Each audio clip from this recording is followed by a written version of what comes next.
મા બાપ એટલે કે જેના ઉપકારનો બદલો ચૂકવવા કદાચ આ જન્મમાં તો આપણે સક્ષમ નથી, પરંતુ આજના કળિયુગમાં દીકરા બદલો ચૂકવવાની વાત તો દૂર ઉપકારનો બદલો અપકારથી આપે છે અને માતા પિતાને મોકલી દે છે ઘરડા ઘરમાં।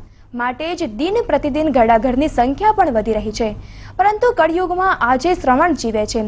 આવા જ એક શ્રવણ દંપતીએ વૃદ્ધાશ્રમના આવા વૃદ્ધોને અમદાવાદની સૈર કરાવી।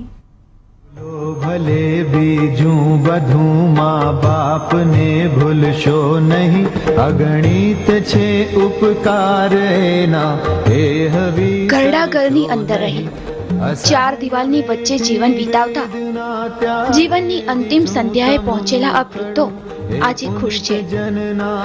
તેમના ચહેરા પર આજે ચમક છે, કારણ કે પોતાના દીકરા તેમને સૈર કરાવશે તે આશા તો તેમની ઠગારી નીવડી, પણ આજે તેમને અન્ય એક દંપતી સૈર કરાવી રહ્યું છે।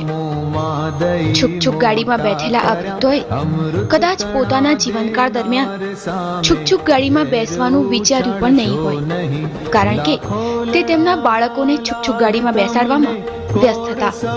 પણ તેમના માટે શ્રવણ બનીને આવેલા એક દંપતીએ આજે તેમને છુક ગાડીની સૈર કરાવી અને તેમના નિરાશ જીવનમાં थोड़ी चमक लावानो प्रयत्न करो। स्वार्थ के लिए क्यों करता है? माँ बाप ने अपने जन्म दिया है, आपने अपना बड़ा किया है, इतने अपने लिए मेहनत की है, बनाया पढ़ा है, तो आप ऐसा माँ बाप के क्यों तर छोड़ते हैं? तो आपने यही नहीं करना चाहिए। इसका आपको अंदाज लेना चाहिए कि दूसरे को कैसा माँ बाप ने रखा है, तो आपने ऐसा माँ बाप को रखना चाहिए। આપણે જોઈએ છે અત્યારે કે અત્યારના યુગની અંદર જે મા બાપ પોસાતા નથી, મા બાપને આજે દીકરાઓ ધકેલી મૂકે છે, કાઢી ત્રાસ આપે છે, હેરાન કરે છે, અને એના હિસાબે એમને જ્યારે ઘરડાઘરની અંદર દાખલ થવું પડે છે।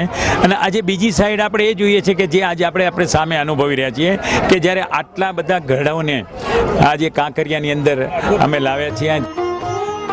જેમણે તમને જીવન આપ્યું, આ દુનિયામાં પાપા પગી શીખવાડી, બોલતા ચાલતા શીખવાડ્યું, તે મા બાપની વેદના આજના દીકરા કદાચ સમજી શકતા નથી, અને માટે જ પોતાને પરાવતા ઘરના જૂના સામાનની જેમ માતા પિતાને તરછોડી દે છે। માતા પિતાને સૈર કરાવવાની વાત તો દૂર, પણ માતા પિતા ઘરમાં રહે તે પણ તેમને ખંટાતું નથી। પણ અમદાવાદના આ દંપતીને આ વૃદ્ધોને સૈર કરાવવાનો વિચાર આવ્યો અને તેમણે આ વૃદ્ધોને આખા દિવસની ટ્રીપ આપી। પોતાના દીકરાઓને હંમેશા મનગમતું ભોજન જમાડનાર માતા પિતાને આજે કોઈ એવું મળ્યું જેમણે આ માતા પિતાને मनगमतू भोजन जमाड़્યું।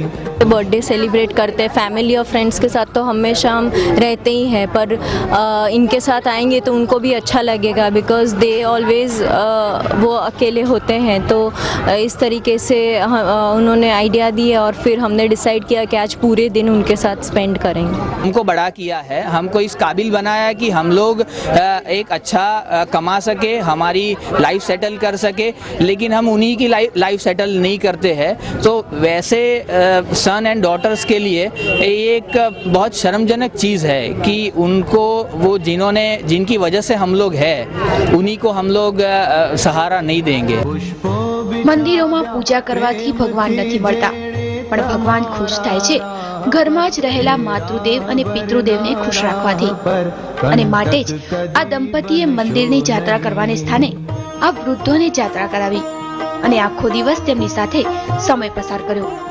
જો કે એક વાત સ્પષ્ટ છે કે પારકા દીકરાની યાત્રાથી જો માતા પિતા આટલા ખુશ હોય તો જરા વિચાર કરો કે તેમના પોતાના દીકરાઓએ જો તેમને આ યાત્રા કરાવી હોત તો તે કેટલા ખુશ થાત।